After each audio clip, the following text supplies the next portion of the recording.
ओम अस्मद्गुरुभ्यो नमः। श्रीमते रामानुजाय नमः। श्रीमद्वरवरमुनये नमः। श्रीशैलेशदयापात्रं दीभक्त्यादिगुणार्णवं यतीन्द्रप्रवणं वन्दे रम्यजा मातरं मुनिं। लक्ष्मीनाथसमारम्भां नाथयामुनमध्यमाम् अस्मदाचार्यपर्यन्तां वन्दे गुरुपरम्पराम्। यो नित्यमच्युतपदाम्बुजयुग्मरुक्मव्यामोहदस्ततितराणि तृणाय मेने अस्मद्गुरोर्भगवतोऽस्य दयैकसिन्धोः रामानुजस्य चरणौ शरणं प्रपद्ये। मातापिता युवतयस्तनया विभूतिः सर्वं यदेव नियमेन मदन्वयानाम् आद्यस्य नः कुलपतेर्वकुलाभिरामं श्रीमत्तदङ्घ्रियुगलं प्रणमामि मूर्ध्ना।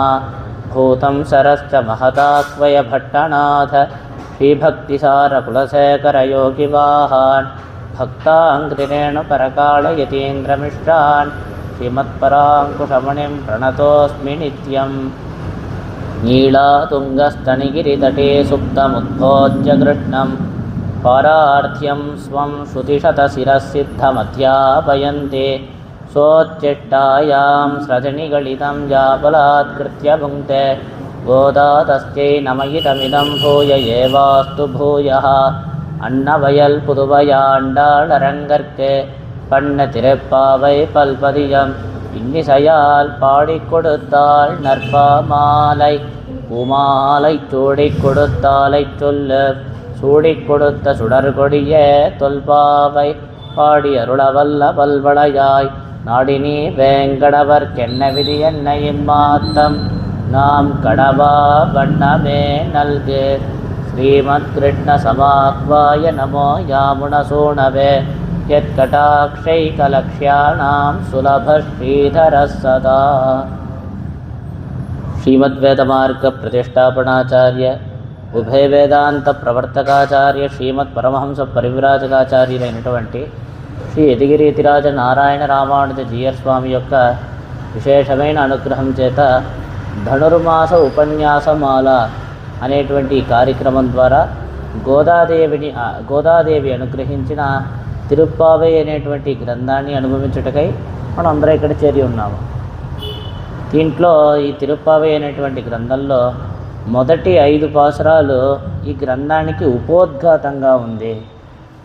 అంటే మొదటి పాసురంలో వచ్చేసి మనం పొందదగినటువంటి విషయాలు ఏమిటి, అవి పొందడానికి ఉండేటువంటి ఉపాయం ఏమిటి అనేటువంటి విషయాన్ని తెలిపి, అంటే మనం పొందదగినటువంటి విషయం ఆ భగవద్ అనుభవమే, దాన్ని మనకి ప్రసాదించేది కూడా ఆ భగవంతుడే, ఆయన అనుగ్రహం చేతనే అది లభిస్తుంది అనేటువంటి విషయాన్ని మొదటి పాసురంలో ఎవరెవరు ఈ ధనుర్మాస వ్రతంలో అవగాహించాలి అని చెప్పేసి కోరుతున్నారో, ఆశపడుతున్నారో, ఆ కృష్ణ సంశ్లేషం పొందాలి అని చెప్పేసి ఎవరందరూ కోరుతున్నారో అందరూ రాండి వ్రతానికి అని చెప్పేసి మొదటి పాసురంలో గోదాదేవి ఆహ్వానించింది. రెండో పాసురంలో ఈ వ్రతం యొక్క నియమాలన్నింటినీ మనకి అనుగ్రహించింది. కృత్య వివేకం, చెయ్యదగినటువంటి విషయాలేమిటి, చెయ్యకూడనటువంటి విషయాలేమిటి అనేటువంటి దాన్ని విభజించి చూపించింది. మూడో పాసురంలో వచ్చేసి ఈ నోముకు అనేటువంటి ఒక నెపంతో భగవంతుడి యొక్క దివ్య నామముల్ని మనం కీర్తిస్తే ఈ లోకం ఎంత సుభిక్షంగా ఉంటుంది, ఎంత సమృద్ధితో ఉంటుంది, ఈ లోకల్లో ఉండేటువంటి వాళ్ళకి దొరకబోయేటువంటి ఫలితాలు ఏమిటి అంటే వ్రతం ద్వారా అనేటువంటి విషయాన్ని మూడో పాసురంలో గోదాదేవి మనకి అనుగ్రహించారు. నాలుగో పాసురంలో వచ్చేసి భాగవత వైభవము, అనగా ఆ కృష్ణుడు ఇంకా గోపికలు చేరి ఉండేటువంటి తరుణంలో ఇతర దేవతాంతరములు కూడా వచ్చి మనం వీళ్ళకి ఏదో ఒక సేవ చేసుకొని మనం కూడా ధన్యులం అవ్వాలి అని చెప్పేసి వాళ్ళందరూ కూడా వచ్చి ఈ గోపికల దగ్గర వచ్చి ప్రార్థిస్తాడు. ఆ పర్జన్య దేవుడు వచ్చి ప్రార్థిస్తాడు, అమ్మా నేను చేయడానికి ఏమైనా ఉందా అమ్మా అని చెప్పేసి, నువ్వు ఈ విధంగా వర్షం పడాలి, ఈ విధంగా వర్షం పడాలి అని చెప్పేసి ఆ వరుణదేవుణ్ణి ఆజ్ఞాపిస్తుంది గోదాదేవి. ఐదో పాసురంలో వచ్చేసి ఆ భగవద్ అనుభవానికి విరోధంగా ఉండేటువంటి విషయాలు ఎన్నో ఉన్నాయి కదా, అనాది కాలంగా మనం చేసినటువంటి పాపాలన్నీ ఉన్నాయి కదా, ఇవన్నీ అవరోధాలు కదా దానికి అని చెప్తే, లేదు ఆ భగవద్ అనుభవమే దానికి అడ్డుగా ఉండేటువంటి విషయాన్నంతా పోగొట్టి మనకు ఆ ప్రాప్తిని అందిస్తుంది అనేటువంటి విషయాన్ని తెలిపి తర్వాత ఆరో పాసురం దగ్గర నుంచి 15వ పాసురం వరకు గోదాదేవి 10 మంది గోపికల్ని లేపుకొని, అంటే ఆ గోపికలు ఒకరినొకరు నిద్ర లేపుకొని అందరూ కలిసి ఆ కృష్ణ పరమాత్మ దగ్గరికి వెళ్తున్నారు. అంటే ఎందుకలా ఒకరినొకరు లేపుకుంటున్నారు అంటే ఆ కృష్ణానుభవం అనేటువంటిది అంత అగాధమైనది. పెద్ద సముద్రం దగ్గరికి స్నానానికి పోతున్నాం, ఒళ్ళమే పోతామా, తోడికి ఒక 3-4 తీసుకొని వెళ్తాం కదా. అదేవిధంగా కృష్ణానుభవం, ఆ కృష్ణుడి యొక్క గుణముల్ని చేష్టితాల్ని అలా స్మరిస్తే చాలంట. కృష్ణుడి యొక్క గుణముల్ని చేష్టితాల్ని స్మరిస్తే చాలంట. అలా మైమరిచిపోయి కళ్ళు తిరిగి పడిపోతాం. కాబట్టి పక్కన పట్టుకోవడానికి ఒకరో ఇద్దరో కావాలి కదా, కాబట్టి ఒకరినొకరు లేపుకొని వెళ్తున్నారు.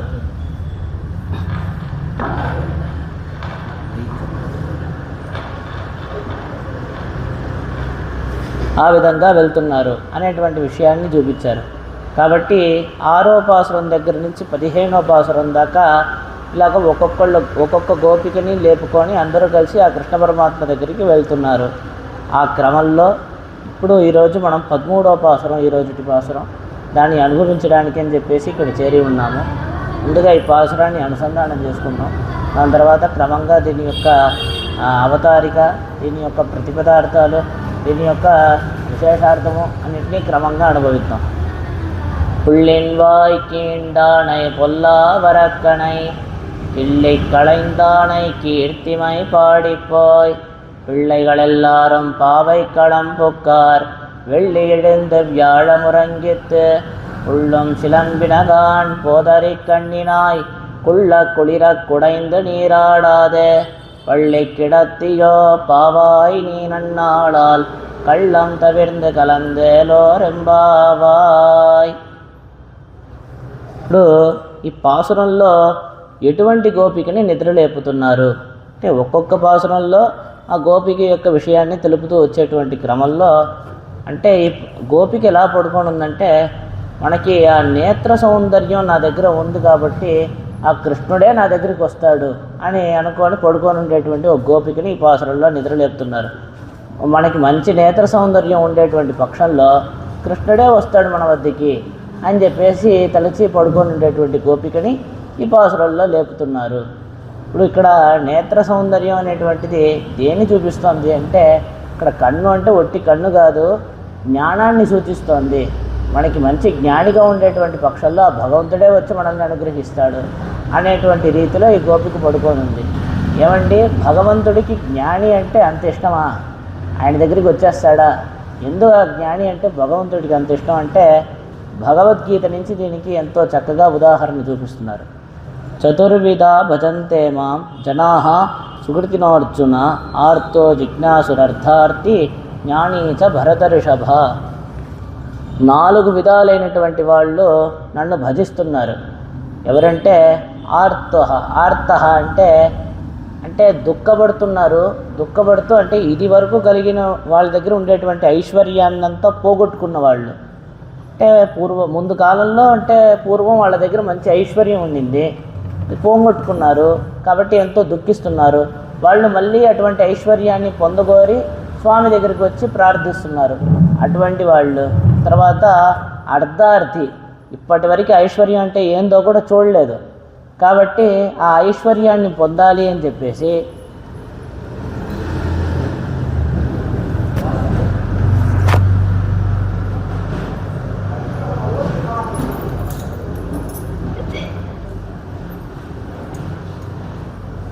ఆ విధంగా ఇప్పటి వరకు ఐశ్వర్యమే చూడలేదు. ఆ ఐశ్వర్యాన్ని పొందగోరి స్వామిని వచ్చి ప్రార్థిస్తున్నారు. అంటే ఆర్త అంటే భ్రష్టైశ్వర్య కాముడు, అంటే తన దగ్గర ఉండేటువంటి సంపదంతా పోగొట్టుకున్నాడు, మరలా అది పొందాలి అని చెప్పి స్వామిని ప్రార్థిస్తున్నాడు. అర్ధార్థి అంటే అతను ఇప్పటిదాకా ఐశ్వర్యాన్ని చూడలేదు, అపూర్వ ఐశ్వర్య కాముడు, అంటే ఆ ఐశ్వర్యాన్ని పొందాలి అని చెప్పి స్వామిని ప్రార్థిస్తున్నారు. జిజ్ఞాసి అంటే కైవల్యార్థి అని ఇక్కడ చూపిస్తున్నారనమాట. అంటే కైవల్యార్థి అంటే ఆత్మ తనని తానే అనుభవించుకోవడాన్ని కైవల్యం అని చెప్పేసి చెప్పబడుతోంది. దాన్ని పొందాలి అని చెప్పేసి భగవంతుడి దగ్గరికి వచ్చి ప్రార్థిస్తున్నాడు ఆత్మానుభవం కోసం. మరి ఇవన్నీ కాకుండా జ్ఞాని అని ఒకడున్నాడు, ఆయన దేన్ని ప్రార్థిస్తున్నాడు అంటే వేరే దేన్ని ప్రార్థించడం లేదు, ఆ భగవంతుడినే ప్రార్థించి వచ్చాడు. అంటే ఆ భగవంతుడే నాకు పరమ ప్రయోజనము, ఆ భగవంతుడే పరమప్రాప్యము, ఇలాగుండేటువంటి వాడే జ్ఞాని.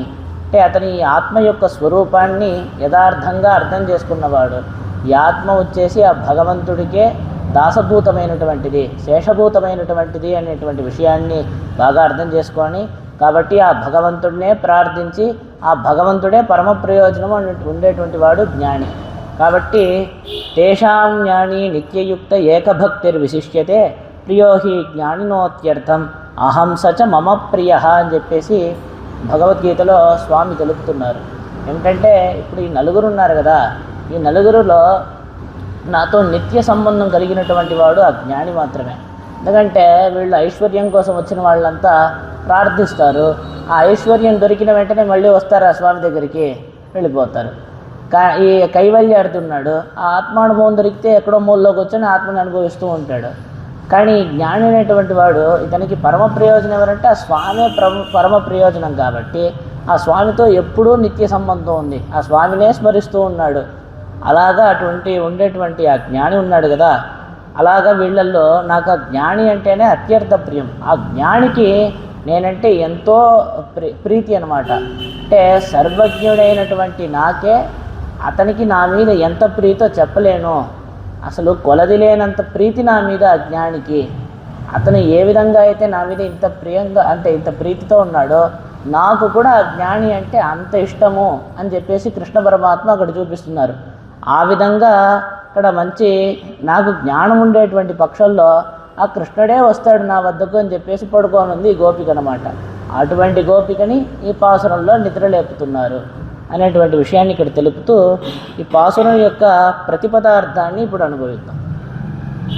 పుళ్ళిన్ పక్షి రూపంలో వచ్చిన బకాసురుని వాయ్ నోటిని కీండాణై చీల్చినవాడు పొల్లా దుర్మార్గుడైన అరక్కణై రాక్షసుని అంటే ఆ రావణాసురుణ్ణి కిళ్ళి తలలను గిల్లి కళైందాణై సమూహముగా సంహరించిన వాడగు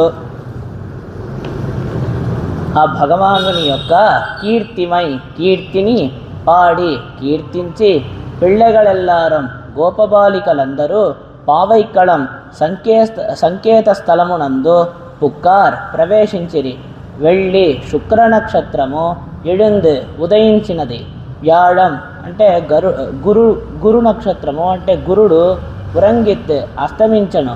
పుళ్ళుం పక్షులున్ను శిలంబినకాన్ అంటే ఆహారమును సంపాదించుకొనుటకు పోయిన చోట కూయిచున్నవి చూడుము. పోదరి కన్నినాయ్ తామరల వంటి జింక కన్నుల వంటి నేత్రమును కలిగినదానా పావాయ్ గోపబాలిక నీవు నన్నాళాల్ అంటే మంచి దినమున కళ్ళం కపటమును తవిర్ంద్ వదలి కలంద్ మాతో కలిసి కుళ్ళకుళిర చల్లగా కుడైంద్ మునిగి నీరాడాదే స్నానమును చేయక పళ్ళిక్కిడత్తియో శయ్యపై పరుండి ఉన్నావా ఏలో రెంబావాయ్. ఈ విధంగా దీనికి ప్రతిపదార్థాన్ని ఇప్పుడు అనుభవించాం. దీంట్లో చెప్పబడినటువంటి విశేషమైనటువంటి అర్థాలన్నింటినీ కూడా నిదానంగా ఒక్కొక్కటిగా మనం అనుభవిద్దాం. పుళ్ళిన్ వాయ్ కీండాణై. పుళ్ళిన్ వాయ్ కీండాణై అంటే ఏం తెలుపుతున్నారు ఇక్కడంటే ఆ బకాసుర వధాన్ని ఇక్కడ చూపిస్తున్నారు. ఆ బకాసురుడు ఎలా అంటే బక అంటే కొంగ అనమాట. కొంగ రూపంలో వచ్చినటువంటి ఆ రాక్షసుడు, ఆయన్ని స్వామి ఏ విధంగా సంహరించాడు అనేటువంటి విషయాన్ని ఇక్కడ చూపిస్తూ పళ్ళత్తిల్ మేయం పరవయురొక్కొండు కళ్ళవసురన్ వరువాణైతాన్ కండే పుళ్ళిద వెన్న పుదుకోవాయ్ కీండిట్ట అని చెప్పేసి పెరియాళ్వారి తిరుమొഴി అనేటువంటి గ్రంథంలో శ్రీ విష్ణు చిత్తులు మనకు అనుగ్రహిస్తున్నారు. అంటే అలాగా కొంగ రూపంలో వచ్చినటువంటి ఆ పక్షిని కృష్ణ పరమాత్మ ఏ విధంగా సంహరించాడంటే గబక్కను పోయి పట్టుకొని ఒక తాటాకుని ఎంత అనాయాసంగా సులభంగా ఇలా చీల్చుతాం అంత సులభంగా ఆ కొంగ యొక్క నోటిని పట్టుకొని చీల్చేశాడంట కృష్ణ పరమాత్మ. అంత అనాయాసంగా ఆ బకాసురుణ్ణి వధించాడు. అటువంటి ఆ కృష్ణుణ్ణి తర్వాత పొల్లావరక్కణై అంటే దుష్టుడైనటువంటి ఆ అసురుణ్ణి ఎవరిని ఇక్కడ తెలుపుతున్నారంటే ఆ రావణాసురుణ్ణి ఇక్కడ తెలుపుతున్నారు. వాడు పరమ దుష్టుడంట. అంటే ఎంత దుష్టుడు అంటే తాయయం తమప్పణయం ఉడలయం ఉయిరయం పిరిత్తా పోలే పిరిత్త నిఘృణన్ అసలు కృపయే లేనటువంటి వాడు. అంటే జగన్మాత అయినటువంటి ఆ సీతాదేవిని ఆ శ్రీరామచంద్రుడిని విడదీశాడు కదా. తల్లిని తండ్రిని విడదీశాడు, ఇతని కంటే నీచుడు ఎవడైనా ఉంటాడా అని చెప్పేసి ఇక్కడ చూపిస్తున్నారు. ఆ యమధర్మరాజు ఎలాగా ఈ ప్రాణాన్ని శరీరాన్ని విడదీస్తాడు, ఆ విధంగా సీతాదేవిని రామచంద్రమూర్తిని విడదీశాడే. కృపణే లేనటువంటి వాడు, అసలు కరుణే లేనటువంటి వాడు, అంత దుర్మార్గుడు, నీచుడు ఆ రావణాసురుడు అని చెప్పేసి ఇక్కడ చూపిస్తున్నారు. అతనికి సురికుడల్ కడివాయ్ తిరివినై పిరిత్త కొడుమయ్యర్ కడివిషయ రక్కని అని చెప్పేసి చూపిస్తున్నారు. అదేవిధంగా మున్బొలాయి రావణంతన్ అని చెప్పేసి చూపిస్తున్నారు. అతని ఆ రావణాసురుడి యొక్క దుర్మార్గాన్ని, వాడి యొక్క కృత్యాన్ని వర్ణించడానికి అసలు మాటలే లేవు. అంటే అంత దుర్మార్గుడు, ఎంత చెప్పినా అతని యొక్క దుర్మార్గానికి సమం కాదు, అంత నీచుడు అతను. అలాగా శ్రీరామచంద్రమూర్తిని, జగన్మాత అయినటువంటి సీతాదేవిని విడదీశాడే అని చెప్పేసి చూపిస్తున్నాడు. అటువంటి ఆ రావణాసురుణ్ణి ఎంతో చక్కగా, అంటే అటువంటి ఆ రావణాసురుణ్ణి అనాయాసంగా సంహరించినటువంటి ఆ శ్రీరామచంద్రమూర్తి అని ఇక్కడ చూపిస్తున్నారు. ఇక్కడ ఇంకో విషయం శ్రీరామాయణంలో నుంచి చూపిస్తున్నారు. ఏంటంటే సీతాదేవి వచ్చేసి అశోకవనంలో బందీగా ఉండేటువంటి కాలంలో రావణాసురుడు వచ్చేసి సీతాదేవి వద్దకు వస్తాడు. వచ్చినప్పుడు సీతాదేవి నవ్వుతుంది. నవ్విన వెంటనే అడుగుతాడు, ఏమమ్మా ఎందుకు నవ్వుతున్నావు అని చెప్పేసి. ఏం లేదు, యుద్ధ రంగంలో నువ్వు ఇంకా శ్రీరామచంద్రమూర్తి ఎదురు పడితే ఎలా ఉంటుందో అలా ఆలోచించాను, నవ్వొచ్చింది. ఎలా ఉంటుంది అంటే, ఒక పెద్ద ఏనుగు ముందు గొడవపడడానికి కుందేలు నిలబడితే ఎలా ఉంటుంది, అలా ఉంటుంది అని చెప్పేసి నవ్వుతున్నాను. అప్పుడు ఆ రావణాసురుడు మళ్ళీ ఎక్కడ తన్ని ఏనుగు అనుకున్నారు అని చెప్పేసి అనుకోబోతున్నాడు అని చెప్పేసి, త్వం నీత శశవత్, నువ్వేరా నీచుడైనటువంటి ఆ కుందేలువి అని చెప్పేసి తెలుపుతుందన్నమాట. శ్రీరామచంద్రమూర్తి వచ్చేసి పెద్ద ఏనుగు వంటి వాడు, నువ్వేమో నీచమైనటువంటి ఆ కుందేలు వంటి వాడివి. అంటే యుద్ధ రంగంలో మీ ఇద్దరు ఎదురు పడితే ఆ విధంగా ఉంటుంది, దాన్ని తలుచుకొని నేను నవ్వుతున్నాను అని చెప్పేసి సీతాదేవి కూడా తెలుపుతుంది. అంటే పిరికి బంద కదా, శ్రీరామచంద్రమూర్తి పక్కన లేనప్పుడు, లక్ష్మణస్వామి కూడా పక్కన లేనప్పుడు కపట సన్యాసి వేషం తీసుకొని వచ్చావు, నీకంటే పిరికి బంద ఎవరైనా ఉంటారా అని చెప్పేసి తెలుపుతూ, అలాగా శ్రీరామచంద్రమూర్తి అంత వైభవం కలిగినటువంటి వాడు, ఈ రావణాసురుడేమో నీచమైనటువంటి కుందేలులాగా ఉండేటువంటి వాడు అని తెలుపుతున్నారు ఇక్కడ. కాబట్టి అటువంటి ఆ దుష్టుడైనటువంటి ఆ రావణాసురుడిని ఇప్పుడు ఇక్కడ ఒక చిన్న సందేహాన్ని మనకి చూపిస్తున్నారు. సందేహం ఏంటంటే, పొల్లావరక్కనే అంటే దుష్టుడైన రాక్షసుణ్ణి అని చెప్పేసి చెప్తున్నారే. రాక్షసుడు అంటేనే దుష్టుడు, మళ్ళీ కొత్తగా వచ్చేసి దుష్టుడైన రాక్షసుడిని అని చెప్పేసి చెప్తున్నారే. అంటే రాక్షసుల్లో కూడా మంచోళ్ళు ఉంటారా? ఉన్నాడుగా, విభీషణుడు ఉన్నాడు కదా, వాడి తమ్ముడే మంచోడు కదా. అంటే ఈ శ్రీరామచంద్రమూర్తి వీళ్ళందరూ ఆ వనవాసంలో ఉండేటప్పుడు శూర్పణఖ శ్రీరామచంద్రమూర్తి దగ్గరికి వీళ్ళ దగ్గరికి వస్తుందన్నమాట. వచ్చినప్పుడు వచ్చి మీరెవరు ఇక్కడ ఉన్నారే అని చెప్పేసి ఆ రామచంద్రమూర్తిని ఆమె ప్రశ్నిస్తుంది. ప్రశ్నించిన వెంటనే తన వృత్తాంతాన్ని మొత్తాన్ని శ్రీరామచంద్రమూర్తి ఆ శూర్పణఖకి చెప్తాడు. ఈ విధంగా దశరథ మహారాజు యొక్క కుమారులము మేమంతా 4 అన్నదమ్ముళ్ళం మేము, మా ఒక్క కైకేయి అమ్మ వచ్చేసి అడిగిన వరం ప్రకారంగా ఈ విధంగా ఈ 14 సంవత్సరాలు వనవాసానికి అని చెప్పేసి వచ్చి ఉన్నాము, ఇదిగో ఇతను నా తమ్ముడు, ఈమె నా భార్య, ఇలా ఈ విధంగా అంతా మాట్లాడుతూ ఉంటారనమాట. అప్పుడు ఆ శూర్పణఖ కూడా తానెవరో అని చెప్పేసి వివరిస్తుంది. నేను అలా మన్నని రావడంతా నల్తంగై, నేను వచ్చేసి ఆ రావణాసురుడి యొక్క చెల్లెల్ని అని చెప్పేసి చెప్తూ, అంటే తన యొక్క అన్నదమ్ముళ్ళు ఎవరెవరు అంటే ఆ రావణాసురుడు, ఆ కుంభకర్ణుడు, ఇలాగంతా తెలుపుతూ విభీషణస్తు ధర్మాత్మ నతు రాక్షస చేష్టితం అని చెప్పేసి, ఆ విభీషణుడు ఒకడున్నాడు, మా అన్న మా కులంలో ఉన్నాడు, అసలు వాడికి అసలు చాలా ధర్మాత్మ, అసలు రాక్షసులకు ఉండాల్సిన లక్షణాలు ఏదీ ఉండదు, అటువంటి వాడు అని చెప్పేసి చెప్తుందన్నమాట. ఆ విధంగా ఇప్పుడు ధర్మమైనటువంటి, అంటే బొల్లావరక్కనే అనేటప్పుడు దుష్టుడైనటువంటి రాక్షసుడు అంటున్నారే, మంచి రాక్షసుడు కూడా ఉన్నాడా అంటే ఏదో విభీషణుడు ఉన్నాడు అని చెప్పేసి మనకి ఇక్కడ చూపిస్తున్నారు. ఆ విధంగా కిళ్ళిక్కళైందాణై అంటే ఇప్పుడు ఒక పెద్ద రాజుగారు రాణి ఉన్నారు. సాయంత్రం అయితే అలా తోట వైపు వెళ్ళి నిదానంగా ఉద్యానవనంలో అలా విహరిస్తూ ఉంటారు. అలా వెంటనేటువంటి క్రమంలో పక్కన ఏదైనా చిన్న మొక్కో చెట్టో దేనికో ఆ ఆకుకి ఏమైనా పురుగు పట్టుంటే దాన్ని అలాగా అనాయాసంగా ఇలా గిల్లి పక్కన పడేస్తారనమాట. ఆ విధంగా రావణాసురుణ్ణి ఏమాత్రం పరిశ్రమే పడకుండా, ఏమాత్రం అసలు శ్రమే పడకుండా అంత అనాయాసంగా రావణాసురుణ్ణి వధించినటువంటి అని చెప్పేసి ఇక్కడ చూపిస్తున్నారు. అటువంటి శ్రీరామచంద్రమూర్తి యొక్క కీర్తిమై అంటే దుష్టుడైనటువంటి ఆ రావణాసురుణ్ణి అనాయాసంగా సంహరించిన ఆ శ్రీరామచంద్రమూర్తి యొక్క కీర్తిని, అంటే ఆ శ్రీరామచంద్రమూర్తికి ఏందయ్యా కీర్తి అంటే శత్రు ప్రఖ్యాత వీర్యస్య రంజనీయస్య విక్రమై అని చెప్పేసి చూపిస్తున్నారు శ్రీరామాయణం నుంచి. ఆయన యొక్క కీర్తిని అంటే విరోధులు కూడా కాదనలేరు, విరోధులు కూడా ఆయన్ని అంత బాగా కీర్తిస్తున్నారనమాట. అంటే ఎదిరిగళుక్కం నంజుళుక్కం పడియాన వీరత్తై రంజనీయస్య విక్రమహి అన్నే ముఖవాదార్కం విడబొన్నాద వీరం. అంటే నచ్చని వాళ్ళు విరోధులు కూడా కాదనలేరు, అంతటి వీరాన్ని అటువంటి వైభవాన్ని కలిగినటువంటి వాడు శ్రీరామచంద్రమూర్తి. ఏం లేదు, ఇక్కడ ఒక విషయాన్ని తెలుపుతున్నారు. రామరావణ యుద్ధం జరుగుతోంది. శ్రీరాముడి యొక్క బాణ పరంపరల్ని తట్టుకోలేక, తీక్షణమైన యొక్క బాణాలని తట్టుకోలేక ఆ రావణాసురుడు కళ్ళు తిరిగి రథం మీదే పడిపోతాడు. పడిపోయిన వెంటనే ఆ సారథి ఉంటాడు కదా, దీన్ని గమనించి ఆ రథాన్ని యుద్ధ భూమి నుంచి బయటికి తీసుకొని వెళ్ళిపోతాడు. అలా దూరంగా తీసుకొని వెళ్ళిపోయి కొంతసేపటికల్లా రావణాసురుడికి మెలకు వస్తుంది. పైకి లేచి ఆహా, ఆ శ్రీరామచంద్రమూర్తి వంటి వాడు ఉంటాడా, ఆయన యొక్క వీరం ఎటువంటిది, నేను ఆయనతో అంత చక్కగా యుద్ధం చేస్తూ ఉన్నాను, ఆయన యొక్క వీరాన్ని అంత బాగా అనుభవిస్తూ ఉన్నాను నేను, అటువంటి నన్ను ఇలాగ తీసుకొచ్చేసావే, నాకు ఎంత అవమానంగా ఉంటుంది, నన్ను ఒక కాపురుషుణ్ణి చేసేసావే అని చెప్పేసి అక్కడ రావణాసురుడు ఆయన యొక్క సారథిని చూసి ఆ విధంగా అంటాడనమాట. కాబట్టి విరోధులు కూడా ఆయన యొక్క వీరాన్ని చూసి కొనియాడుతున్నారు. అంతటి వీరాన్ని కలిగినటువంటి వాడు శ్రీరామచంద్రమూర్తి అని చెప్పేసి అటువంటి ఆ స్వామి యొక్క కీర్తిని, అంటే విరోధులే స్వామి యొక్క కీర్తిని చూసి కొనియాడుతున్నారు అంటే ఇంకా ఇటువంటి గోపికలు గమ్ముకుంటారా? కాబట్టి వీళ్ళకి అసలే స్వామి అంటే ఎంత ప్రీతి. కాబట్టి ఇంకా ఉహంద బెంగళికి చొల్ల వేణమో అని చెప్పేసి ఇక్కడ చూపిస్తూ, ఇప్పుడు వాళ్ళు రావణాసురుడు వీళ్ళందరూ ఉన్నారు కదా, ఆ అన్నదమ్ముళ్ళందరూ ఒక్కొక్కరు ఒక్కొక్క గుణానికి వశపడ్డారు. అంటే స్వామి యొక్క గుణానికి వశపడని వారే ఎవరూ లేరు. ఆ రావణాసురుడు స్వామి యొక్క వీరానికి వశపడ్డాడు. ఆహా, ఎటువంటి వీరుడు శ్రీరామచంద్రమూర్తి అని చెప్పేసి తానే కీర్తిస్తున్నాడు. మరి ఆ శూర్పణకు వచ్చేసి స్వామి యొక్క అందానికి వశపడింది.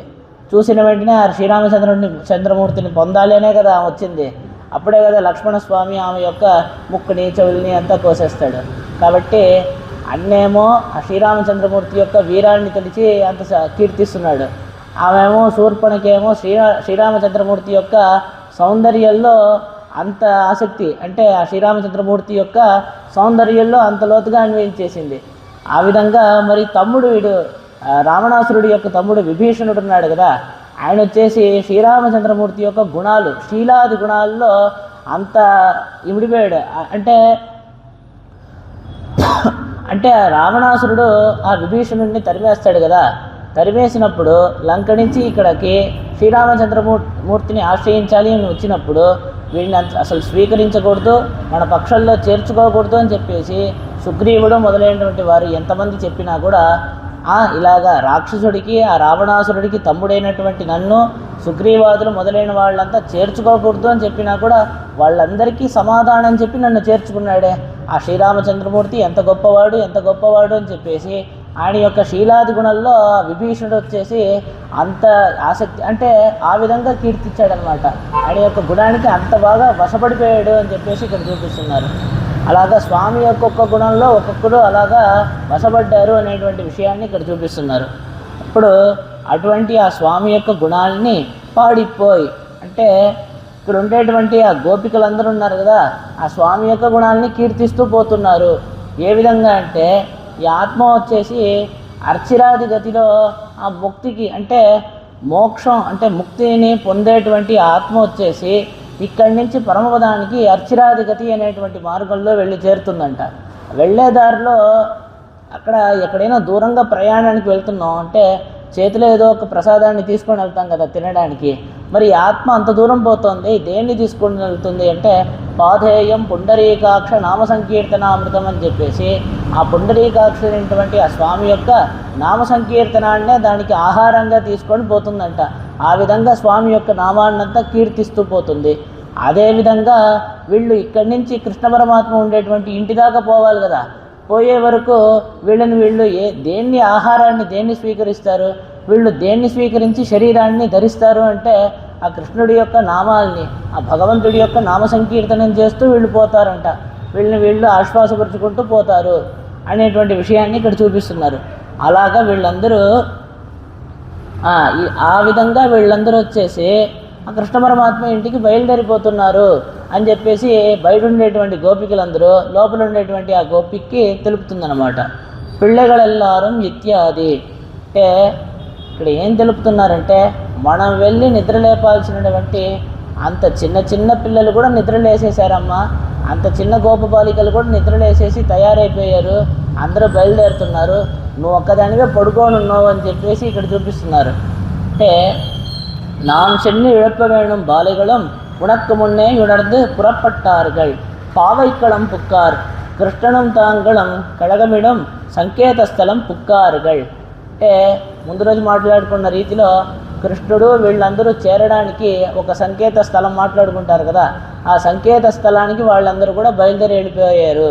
ఎవరు వెళ్ళిపోయారంటే మనం నిద్రలేపాల్సి అంటే మనం వెళ్ళి నిద్రలేపాలి అనేటువంటి రీతిలో ఉండేటువంటి ఆ చిన్నపిల్లలు కూడా నిద్రలేసి వెళ్ళిపోయారు, నువ్వే ఇంకా పడుకో ఉన్నావు అని చెప్పేసి ఈమెను చూసి చెప్తారనమాట బయట ఉండేటువంటి గోపికలు. అప్పుడు వచ్చి వాళ్ళు పోవడానికి అసలు తెల్లవారిపోయిందా, అప్పుడే వాళ్ళందరూ వెళ్తున్నారు అంటున్నారే, తెల్లవారిపోయిందా, వాళ్ళు వెళ్ళేంత రీతిలో తెల్లవారిందా అని చెప్పేసి ఏం అడుగుతుంది. అడిగిన వెంటనే వెళ్ళి ఏడింది వ్యాళం రంగితే, అంటే నేను ఎందుకు పడుకోనంటే పాపం చిన్నపిల్లలంతా లేవని మనం ముందుగానే లేసేస్తే అలాగా వాళ్ళందరూ లేయని నిదానంగా లేపుదాం అని చెప్పి నేను పడుకో ఉన్నాను, వాళ్ళే వెళ్తున్నారంటే అంత తెల్లవారిందా అని చెప్పేసి ఏం అడుగుతుంది. అడిగిన వెంటనే వెళ్ళి ఏడింది వ్యాళం రంగితే, ఆ శుక్రుడు ఉదయించాడు, గురువు అస్తమించాడమ్మా, తెల్లవారిపోయింది అని చెప్పేసి బయట ఉండే వాళ్ళందరూ సమాధానం చెప్తారనమాట. చెప్పిన వెంటనే లోపల ఉండేటువంటి గోపికి చెప్తుంది, మీకు కొద్దిగా ప్రకాశంగా ఉండే నక్షత్రాన్ని చూస్తే శుక్రుడే, కొద్దిగా అలాగ మందంగా ఉండేటువంటి నక్షత్రాన్ని చూస్తే అది గురువు, మీకేం తెలుసు శుక్రుడు గురువు, వేరే ఏదైనా గుర్తులు ఏమైనా ఉంటే తెల్లవారింది అనేదానికి చెప్పండి, నేను నిద్రలేస్తాను అని చెప్పేసి వాళ్ళందరూ తెలుపుతారనమాట. ఆమె లోపల ఉండేటువంటి ఆమె తెలుపుతుంది. అంటే உங்களுக்கு நட்சத்திரம் எல்லாம் வெள்ளியும் வியாழம் மாயிரே இருப்பது అదివే ఎన్నే పుళ్ళం శిలంబినకాన్. అంటే నువ్వు వేరే గుర్తులు చెప్పమన్నావు కదా, ఇదో చెప్తున్నావు, ఆ పక్షులన్నీ శబ్దిస్తున్నాయి, తెల్లవారింది అనేదానికి ఇది ఒక గుర్తు కాదా. అంటే మనం 6వ పాసురంలోనే పుళ్ళం శిలంబినకాన్ అని చెప్పేసి చూసాం, 7వ పాసురంలో కీసి షండంగం అని చూసాం, ఇక్కడ మళ్ళీ పుళ్ళం శిలంబినకాన్ వస్తుంది. అదే గుర్తుని మళ్ళీ మళ్ళీ మళ్ళీ మళ్ళీ చెప్తున్నారే, దీనికి ఇంత లోపల కొద్దిగా కాలం నడుచుంటుంది కదా ఈ గోపికింటి నుంచి మరొక గోపికింటికి వెళ్ళేటప్పుడు, మరి అదే గుర్తునే ఎందుకు చెప్తున్నారంటే 6వ పాసురంలో పుళ్ళం శిలంబినకాన్ అని చెప్పింది ఆ పక్షులన్నీ నిద్రలేసిన వెంటనే కీచు కీచుమని శబ్దం చేసేటువంటి రీతిని చెప్పారు. 7వ పాసురంలో కీసికీ షండంగం అని చెప్పింది ఆ పక్షులన్నీ అలాగా ఆహారాన్ని సంపాదించడానికి అని చెప్పేసి బయలుదేరి వెళ్ళిపోతుంది కదా, వెళ్ళిపోయే ముందు అన్నీ ఒకసారి కలిసి మాట్లాడుకుంటాయంట. అంటే మళ్ళీ పగలంతా మనం కలవలేము కాబట్టి ఇప్పుడే కొంచెంసేపు మాట్లాడుకొని వెళ్ళిపోదాం అని చెప్పేసి బెంగగా అలా మాట్లాడుకొని అన్నీ వెళ్ళిపోతాయి. అది 7వ పాసురంలో చెప్పారు. ఇక్కడ మళ్ళీ పుళ్ళం శిలంబినకాన్ అని చెప్పేసి దేన్ని చెప్తున్నారంటే ఆ పక్షులన్నీ కూడా ఆహారాన్ని సంపాదించుకోవడం అని చెప్పేసి ఎగిరి వెళ్ళిపోతున్నాయి, ఆ వెళ్ళేటప్పుడు చేసేటువంటి శబ్దాన్ని ఇక్కడ తెలుపుతున్నారు. దాన్నే ఇక్కడ పుళ్ళం శిలంబినకాన్, అంటే ఆహార సముపార్జనకి అని చెప్పేసి ఆ పక్షులన్నీ బయలుదేరి వెళ్తున్నాయే, ఆ వెళ్ళేటప్పుడు చేసేటువంటి శబ్దం అమ్మ, ఎగురుతూ వెళ్ళేటప్పుడు చేసేటువంటి శబ్దం, ఆ పక్షులన్నీ కూడా ఆహారాన్ని సంపాదించడానికి అని చెప్పేసి ఎగిరి వెళ్ళిపోతున్నాయి, ఇది తెల్లవారిన దానికి ఒక గుర్తే కదమ్మా, అవన్నీ శబ్దిస్తున్నాయి అని చెప్పేసి ఈమెకు చెప్తూ ఈమెను ఏమని అంటారంటే పోదరి కన్నినాయ్, అంటే ఎంతో అందమైనటువంటి నేత్రములు కలదానా. ఎటువంటి నేత్రం అంటే తామర పువ్వు వంటి అంత అందమైనటువంటి నేత్రము కలదానా. దీనికి ఇంకో అర్థం కూడా ఉంది, ఏంటంటే ఆ జింక కన్ను ఉంటుంది కదా, ఆ జింక కన్ను ఎంత అందంగా ఉంటుందో ఆ విధమైనటువంటి నేత్రము కలదానా. అంటే ఒకటేమో తామర పువ్వు వంటి కన్నులు కలదానా, ఒకటేమో జింక కన్ను వంటి కన్నులు కలదానా చెప్పేసి రెండు చూపిస్తున్నారు. ఇంకో విషయాన్ని చూపిస్తున్నారు.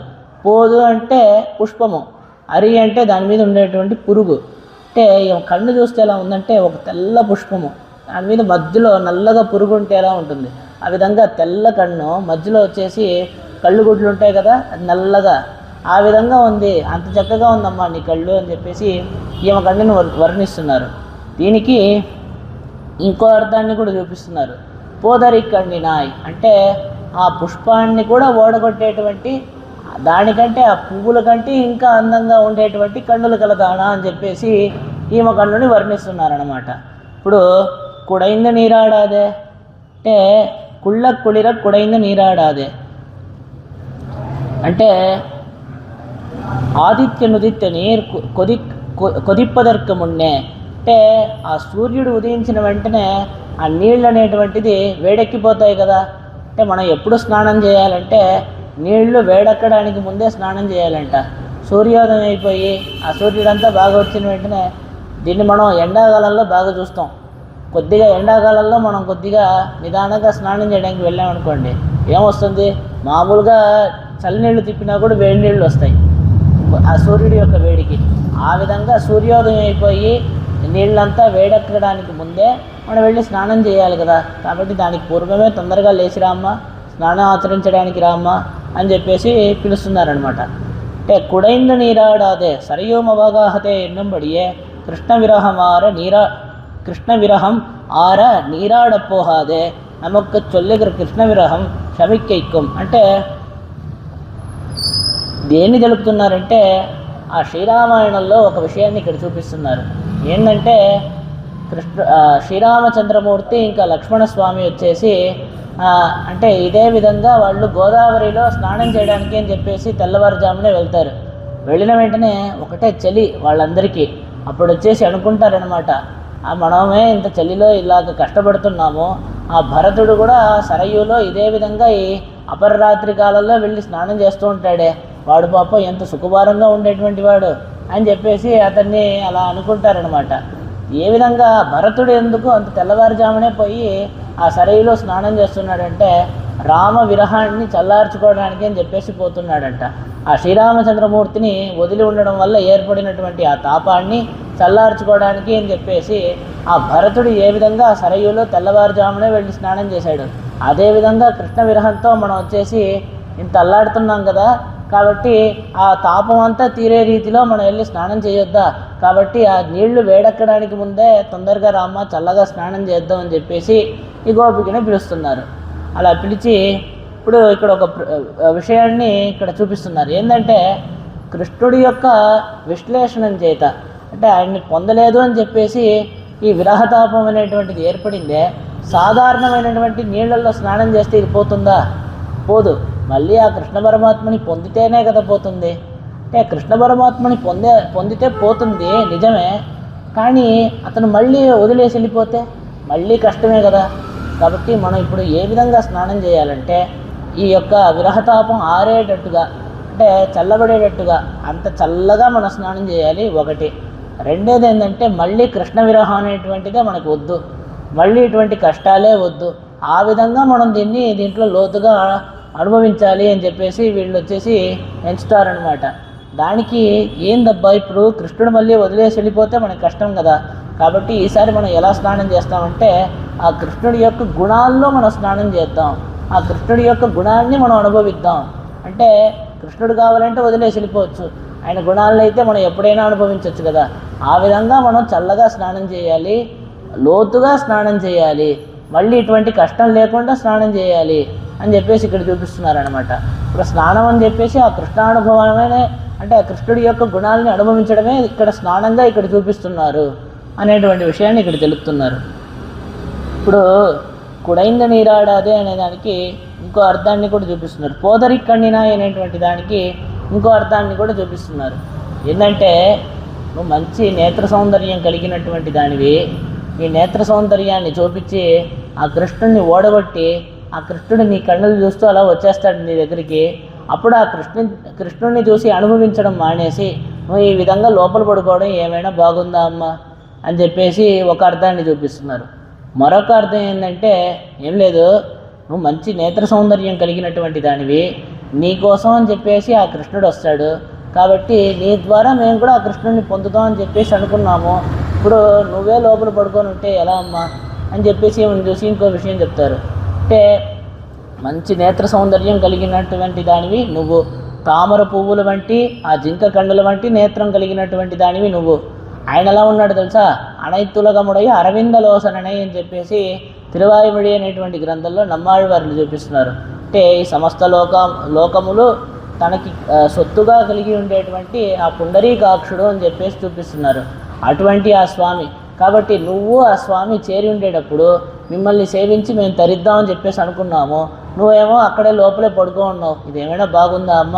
అంటే నీ యొక్క నేత్ర సౌందర్యం ద్వారా మనం ఆ కృష్ణుడిని పొందుదాం అని చెప్పేసి మేమందరం అనుకున్నాం. కాబట్టి నువ్వు ఆ నేత్ర సౌందర్యాన్నే ఉండి అంటే దాన్నే తలుచుకొని ఆ కృష్ణుడే వస్తాడని చెప్పేసి లోపల పడుకో ఉన్నావే. అంటే నీ నేత్ర సౌందర్యం ద్వారా స్వామిని పొందుదాం అనుకుంటే ఆ నేత్ర సౌందర్యం కారణం చేతనే నువ్వు ఇలా లోపల పడుకొని ఆ స్వామిని పొందకుండా ఉండేదానికి కారణంగా ఉంది అమ్మా ఇది అని చెప్పేసి. అంటే నీ నేత్ర సౌందర్యం మా యొక్క పురుషార్థ సిద్ధికి అంటే ఆ కృష్ణుడిని పొందడానికి కారణంగా ఉంటుంది అనుకున్నాం. కానీ ఇప్పుడు వచ్చేసి ఆ కృష్ణుడిని పొందకుండా ఉండేదానికే కారణంగా ఉంది. నువ్వు దీన్నే కదా తలుచుకొని లోపల పడుకో ఉన్నావు. నువ్వు రాకుండా మేము పోలేము ఆ కృష్ణుడి దగ్గరికి అని చెప్పేసి ఈమెకి ఇక్కడ చెప్తారనమాట. దీన్నే ఇక్కడ పోదరిక్కడినా అని చెప్పేసి చూపిస్తున్నారు. అంటే పళ్ళిక్కిడత్తియో అంటే కుడంగి నీరాడేదే అని చెప్పేసి ఈ విధంగా మనం వచ్చేసి కృష్ణుడి యొక్క గుణంలో లోతుగా అవగాహించాలి.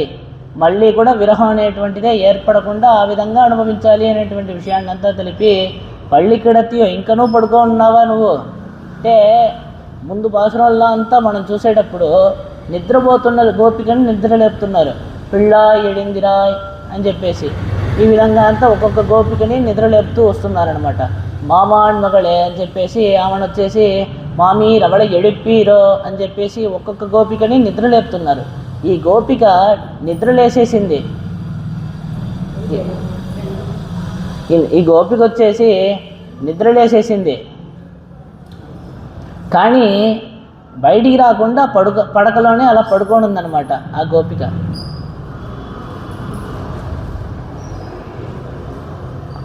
అంటే ఏమొచ్చేసి నిద్ర ఏమో లేసేసింది, నిద్ర లేసి మెలకు అయితే వచ్చేసింది కానీ బయటికి రాకుండా పడకలోనే అట్టే పడుకొని ఉండేటువంటి ఆ గోపిక ఎందుకు పడుకొని ఉందమ్మా పడకలో అంటే నిద్రలేసేసింది కదా, బయటికి రాకుండా పడకలోనే ఎందుకు పడుకొని ఉందంటే ఆ పడక ఎటువంటిదంటే ఒక కాలంలో కృష్ణుడు వచ్చి దాని మీద పడుకున్నాడంట. అటువంటి పడక అనమాట అది. కాబట్టి ఆ పడకలో కృష్ణుడి యొక్క వాసన వస్తుంది. కాబట్టి ఒక కాలంలో కృష్ణ పరమాత్మ వచ్చి శయనించినటువంటి ఆ పడక కాబట్టి దాన్నే గట్టిగా హత్తుకొని దాన్నే వాసన చూస్తూ ఏమో ఆ పడక మీద పడుకొని ఉందన్నమాట. కాబట్టి బయటికి రాకుండా అలా పడుకొని ఉంది. ఇంకా నువ్వు పడుకో ఉన్నావా, ఆ పడకని అలా పట్టుకొని పడుకో ఉన్నావా పావాయిని అంటే మేమందరం గోపికలము, మావలే నువ్వు కూడా ఒక గోపికవు కదా, పరమపురుషుడైనటువంటి ఆ కృష్ణుడిని పొందడానికి అని చెప్పేసి మేము పోతున్నాము. ఇలాగా నువ్వు ఒంటరిగా పడుకోవడం ఏమైనా బాగుందా? నువ్వు కూడా మావలే గోపికవు కాబట్టి ఇలా ఒంటరిగా పడుకోవడం నీకు తగదమ్మా, నువ్వు కూడా రామ్మా అని చెప్పేసి ఈమెను పిలుస్తున్నారు. అలా పిలుస్తూ ఇంకో విషయాన్ని ఇక్కడ చూపిస్తున్నారు. నన్నాళాళ్ అంటే ఇది ఎంత అద్భుతమైనటువంటి రోజు మనకి ఏర్పడి ఉంది. ముందు ఆ కృష్ణుడు ఉండని ఆ గోపికలు ఉండని వీళ్ళు అసలు కలవనే కూడదు అని చెప్పేసి ఆ గోపవృద్ధులందరూ అనుకున్నారు కదా. గోపికలందరినీ గృహాల్లో పెట్టి నిర్బంధించారు కదా. అటువంటి రోజులంతా పోయి కృష్ణానుభవానికి అనుకూలమైనటువంటి కాలం మనకి ఏర్పడింది కదా. అటువంటి రోజు ఏర్పడినప్పుడు నువ్వు ఇలా లోపల పడుకోవడం ఏమైనా బాగుందా అని చెప్పేసి మనం చూసి అడుగుతారనమాట. అలా అడుగుతూ ఇంకో విషయాన్ని తెలుపుతారు. అంటే నువ్వేమో కృష్ణుడి యొక్క స్పర్శ తగినటువంటి ఆ పడక అని చెప్పేసి దాన్ని గట్టిగా హత్తుకొని అనుభవిస్తూ లోపల పడుకున్నావు. మనకు నేరుగానే స్వామి మన కోసం అక్కడ వేచి ఉండేటప్పుడు ఆ పడకను పట్టుకొని నువ్వేం పడుకుంటావమ్మా, తొందరగా రా అని చెప్పేసి పిలుస్తున్నారు. అంటే ఏ విధంగా అంటే ఇప్పుడు మనకి ఎటువంటి ఒక మంచి కాల విశేషం ఏర్పడిందంటే చక్కగా మనం కృష్ణుడి దగ్గరికి పోవచ్చు. ఈ నోముకు అని చెప్పేసి మనం స్నానం ఆచరించాలి కదా, కాబట్టి ఆ కృష్ణుడితో కలిసి స్నానం ఆచరించవచ్చు, జలక్రీడలన్నీ ఆడచ్చు, ఆ కృష్ణుడి యొక్క ఒళ్ళు అలా పడుకోవచ్చు. అటువంటి ఒక తరుణంలో ఆ కృష్ణ స్పర్శ మాత్రం తగిలినటువంటి ఆ పడకలో పడుకున్నావే అంటే మనకి కృష్ణుడు లభించలేదు, ఒంటరిగా ఉన్నామంటే నువ్వు దాంట్లో పడుకోవడం వేరే విషయం బాగుంది. కానీ ఇప్పుడు మనకి కృష్ణుడు లభించడానికి అనుకూలమైన కాలం ఏర్పడింది. కృష్ణుడితో జలక్రీడ ఆడడానికి అనుకూలమైనటువంటి కాలంగా ఉంది. ఆ కృష్ణుడి యొక్క ఒళ్ళోనే పడుకోవచ్చు. ఆ విధంగా ఉండేటప్పుడు నువ్వు మాత్రం ఒంటరిగా పడుకో ఉన్నావు, ఇది ఏమైనా బాగుందా, తొందరగా రా అని చెప్పేసి ఆవిడ పిలుస్తున్నారనమాట. నన్నాళాల్ అంటే ఇప్పుడు మనకి మంచి అనుకూలమైన కాలం ఏర్పడింది. వ్రతం పూర్తయ్యి 4 చినుకులు పడ్డాయి అంటే చాలు వీళ్ళు వ్రతం అనుష్ఠించింది చాలు, వర్షం అంతా వచ్చేసింది, ఇంకా మళ్ళీ కృష్ణుడు గోపికలు కలవనక్కర్లేదు అని చెప్పేసి మళ్ళీ మనల్ని విడదీస్తారు. ఏ విధంగా అంటే రావణాసురుడు సీతాదేవిని శ్రీరామచంద్రమూర్తిని ఎలా విడదీశాడు, అటువంటి కాలం రాబోతోంది. ఇప్పుడు మనల్ని ఆ కృష్ణుడిని కూడా విడదీసేస్తారు, అటువంటి కాలం రాబోతోంది. కాబట్టి నువ్వు ఇలాగ కాలతామదం చేయడం ఏమైనా బాగుందా, ఈ మంచి కాలాన్ని ఇలా వ్యర్థంగా వదిలేయడం ఏమైనా బాగుందా, కాబట్టి నిద్రలేసిరా అమ్మ అని చెప్పేసి ఆవిడ పిలుస్తున్నారనమాట. అలా పిలుస్తూ కళ్ళం తవిర్ంద్ అంటే కపటాన్ని వదిలి, ఏంది ఇక్కడ కపటం అంటే ఆవిడ వదిలేయండి, మన విషయంలో కపటం ఏంటంటే కింతేన నకృతం పాపం చోరేణ ఆత్మాపహారిణం అని చెప్పేసి భగవంతుడికే సొత్తుగా ఉండేటువంటి ఆత్మ, భగవంతుడికే పరతంత్రుడిగా ఉండేటువంటి ఆత్మని నేను స్వతంత్రుణ్ణి, నేను నాకే చెందినవాడిని అని చెప్పేసి తెలుస్తున్నామే. దీనికంటే పెద్ద దీన్నే ఆత్మాపహారం అంటారు. దీనికంటే పెద్ద దొంగతనం ఏమైనా ఉందా? ఏది లేదు. అంటే ఈ ఆత్మాపహారంలో అన్ని విధాలైనటువంటి దుష్కృతములు, అన్ని విధాలైన దోషములు, అన్ని పాపాలు దీంట్లోనే ఉన్నాయి అని చెప్పేసి శాస్త్రం మనకు చూపిస్తోంది అనమాట. అంత క్రూరమైనటువంటిది ఆత్మాపహారం అనేటువంటిది.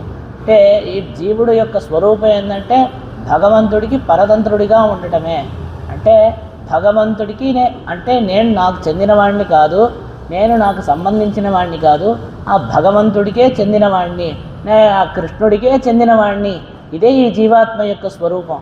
అలాగా భగవంతుడికే పరతంత్రుడిగా ఉండేటువంటి ఆత్మని నేను నాకు స్వతంత్రుణ్ణి అని చెప్పేసి తెలుస్తున్నామే. ఇది ఈ ఆత్మాపహారం అని చెప్పేసి తెలుపుతున్నారే. దీనికంటే పెద్ద దొంగతనం ఉందా? నీ దగ్గర అటువంటి ఒక దొంగతనం లేదు. రెండోది భగవంతుడికే సొత్తైనటువంటి ఆత్మ, భగవంతుడికే దాసభూతుడైనటువంటి ఆత్మని ఇతర దేవతాంతరములకు మనం దాసుడిగా చేస్తున్నామే. అంటే ఆ పరాత్పరుడైనటువంటి భగవంతుడు ఉండగా అతనికి మనం అందరం శేషభూతులము. అదే ఈ జీవాత్మ యొక్క స్వరూపం. దాసభూతాః స్వతస్సర్వే హ్యాత్మానః పరమాత్మనః అని చెప్పేసి చూపిస్తున్నారు. ఆ భగవంతుడికి మనం ఈ జీవాత్మ యొక్క సహజ సిద్ధ స్వభావమే భగవంతుడికి దాసుడుగా ఉండటమే. అటువంటి జీవాత్మని ఇతర దేవతాంతరములకి నేను దాసుడిని అని చెప్పేసి వేరే దేవుళ్ళంతా వెళ్ళి మనం భజన చేస్తున్నామే. ఇది ఎటువంటిది అంటే ఇది ఎటువంటి దొంగతనము అంటే నీ దగ్గర అటువంటి దొంగతనాలంతా లేదమ్మా. నీ దగ్గర వేరే కపటం ఉంది. నీ దగ్గర ఏందో తెలుసా, ఒక మధురమైనటువంటి పదార్థాన్ని ఒక్కళ్ళే అనుభవించకూడదంట. ఏక స్వాదున భుంజీత అని చెప్పేసి చూపిస్తున్నారు. అటువంటిది నువ్వు లోపల ఏం చేస్తున్నావు తెలుసా, ఆ కృష్ణుడి యొక్క గుణానుభవాన్ని చేస్తున్నావు. అంటే నువ్వు లోపల ఏం చేస్తున్నావంటే ఆ కృష్ణ పరమాత్మ యొక్క గుణానుభవాన్ని చేస్తున్నావు. ఆ కృష్ణుడి యొక్క గుణానుభవం ఎంత తీయనైనటువంటి ఒక విషయం అండి, ఎంత మధురంగా ఉండేటువంటి విషయం. కాబట్టి ఆ గుణానుభవాన్ని నువ్వు ఒక్కదానివే చేస్తున్నావే, బయటకు వచ్చి మా అందరితో కలిసి చేస్తేనే కదమ్మా అని చెప్పేసి ఆమెని పిలుస్తున్నారనమాట. ఇంకో విషయం చూపిస్తున్నారు, బోధయంత పరస్పరం అని చెప్పేసి మనకి పెద్దవాళ్ళందరూ విధించింది ఏంటి, మన ఆచార్యులందరూ కూడా ఆచరించింది ఏంటంటే అంటే కృష్ణ పరమాత్మ భగవద్గీతలో తన భక్తులకు ఉండేటువంటి స్వభావం ఈ విధంగా ఉంటుంది అని చెప్పేసి తెలిపేటువంటి రీతిలో తెలిపేటువంటి ప్రకరణంలో ఏం చెప్తున్నాడంటే మచ్చిత్తాహ మద్గత ప్రాణాహ బోధయంత పరస్పరం అని చెప్పేసి నా యందే వాళ్ళ యొక్క మనసు లగ్నమై ఉంటుంది, నన్నే వాళ్ళు ప్రాణపదంగా పెట్టుకొని ఉంటారు, నా యొక్క గుణాలని నా యొక్క చేష్టితాలని ఒకరికి ఒకరు చెప్పుకుంటూ ఉంటారు. ఆ విధంగా ఉండేటప్పుడు మీ ఇంత చెప్తున్నా మీ ఇంత పిలుస్తున్నా కూడా నువ్వు పదవులు పలకకుండా లోపల పడుకోన్నావే, ఇదేమైనా బాగుందా అని చెప్పేసి బయట ఉండే వాళ్ళందరూ ప్రశ్నిస్తారనమాట. నీ దగ్గర ఇప్పుడు 2 విధాలైనటువంటి కపటం ఉంది. మొదటిది ఏంటంటే నువ్వు ఒక్కదానివే లోపల పడుకొని ఆ కృష్ణుడి యొక్క గుణాన్నంతా అనుభవిస్తున్నావు. బయట మేమందరం ఇంతమంది ఉండేటప్పుడు మా అందరితో వచ్చి అనుభవించడానికి ప్రాప్తి ఉండగా నువ్వు ఒక్కదానివే లోపల పడుకొని అనుభవిస్తున్నావు. రెండో కపటం ఏందో తెలుసా, నువ్వు ఇంత పెద్ద జ్ఞానివి, నువ్వు పరమ భాగవతోత్తమురాలివి, నిన్ను దర్శించడమే మాకు పరమ ప్రయోజనం, అటువంటిది నిన్ను మాకు చూపించకుండా లోపల దాచిపెట్టుకొని పడుకోన్నావే, ఈ కపటాన్నంతా వదిలి బయటకు వచ్చి మాతో కలువమ్మా అని చెప్పేసి ఆమెను ప్రార్థిస్తున్నారనమాట. ఇక్కడ ఇంకో విషయాన్ని ఏం చెప్పిస్తున్నారంటే అంటే ఇక్కడ ఇంకో విషయాన్ని చూపిస్తున్నారు. ఇప్పుడు కిందుండేటువంటి దాసులు ఎవరైనా ఏదైనా తప్పు చేశారనుకోండి, పైనుండేటువంటి స్వామి దాన్ని క్షమించవచ్చు. అంటే అమ్మ నేను తెలియకుండా చేశాను అని చెప్పేసి కింది స్థాయిలో ఉండేటువంటి వాళ్ళు దాసులు ఏదైనా తప్పు చేస్తే పైన శేషిగా ఉండేటువంటి ఆ స్వామి వచ్చేసి మనల్ని అంతా క్షమించడానికి అవకాశం ఉంటుంది. నువ్వేమో ఇప్పుడు మేము ఏం తెలియని వాళ్ళం, నువ్వేమో పెద్ద జ్ఞానివి కాబట్టి మేమేమైనా తప్పులు చేస్తే నీ దగ్గర వచ్చి క్షమించమని ప్రార్థించవచ్చు. నువ్వు పెద్ద జ్ఞానిగా ఉండి అన్నీ తెలిసిన దానివిగా ఉండి నువ్వు మాకందరికీ స్వామినివి అంటే ఆ భాగవతోత్తములే మనకి స్వామి అని చెప్పేసి ఇక్కడ చూపిస్తున్నారు కదా. ఆ విధంగా పరమ భాగవతోత్తమురాలైనటువంటి నీవే మాకందరికీ స్వామినిగా ఉన్నావు. అటువంటి నువ్వు ఏదైనా తప్పు చేసావనుకో ఎవరి దగ్గరికి వెళ్ళి క్షమని ప్రార్థించగలవు? మేమేమైనా తప్పు చేసామనుకో నీ దగ్గరికి వచ్చి క్షమించమని ప్రార్థిస్తాము. మరి నీకంటే పెద్దవాళ్ళు ఎవరు లేరు, నువ్వు పరమ భాగవతోత్తమురాలివి, పెద్ద జ్ఞానివి. నువ్వు తప్పు చేసావంటే ఎవరి దగ్గరికి వెళ్ళి క్షమించమని ప్రార్థించలేవు కదా. కాబట్టి మేము తప్పు చేస్తే క్షమని ప్రార్థించి తప్పుని సరిదిద్దుకోవచ్చు. నువ్వు ఎవరి దగ్గరికి వెళ్ళి క్షమని ప్రార్థింపలేవు కాబట్టి నీ యొక్క తప్పు అదే విధంగా తప్పుగానే నిలిచిపోతుందమ్మా. కాబట్టి లోపల నువ్వు పడుకోబాక, ఆ కపటాన్నంతా వదిలి నువ్వు బయటికి రా, మా అందరితో కలువు అని చెప్పేసి ఇక్కడ పిలుస్తూ కలందు కుళ్ళ కుడైంది నీరాడాదే పళ్ళికిడతియో ఎన్నన్వయం అంటే మా అందరితో కలిసి చల్లగా లోతుగా స్నానం ఆచరించకుండా లోపల ఈ విధంగా పరుండి ఉన్నావే అని చెప్పేసి నువ్వు లేవు అని చెప్పేసి ఈ పాసురంలో గోపికలు నిద్రలేపుతున్నారు. ఇక్కడితో ఈ పాసురం యొక్క విశేషమైన అర్థాలన్నింటినీ పూర్తి చేసుకుంటున్నాం.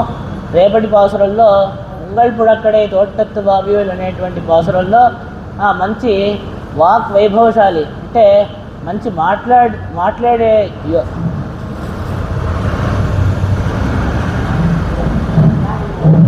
మంచి మాటలు చెప్పేటువంటి నేర్పరిగా ఉండేటువంటి గోపికని రేపటి పాసురంలో నిద్రలేపుతున్నారు. అంటే ఆమె యొక్క మాటలే అంత తీయగా ఉంటుందన్నమాట. మంచి మాటలు చెప్పగలిగినటువంటి నేర్పరి అయినటువంటి గోపికని రేపటి పాసురంలో నిద్రలేపుతున్నారు. కాబట్టి దాని యొక్క విశేషాలన్నింటినీ కూడా రేపటి పాసురంలో మనం అనుభవిద్దాం.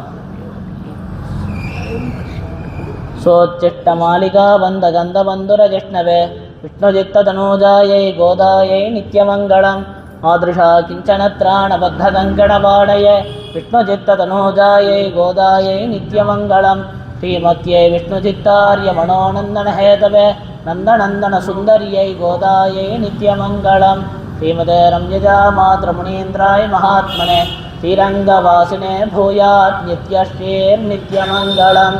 ஆண்டாள் திருவடிகளே சரணம், எம்பெருமானார் திருவடிகளே சரணம், ஜீயர் திருவடிகளே சரணம். यतिराज यतिराज यतिराज जय हो, यतिराज यतिराज रामानुज जय हो, रामानुज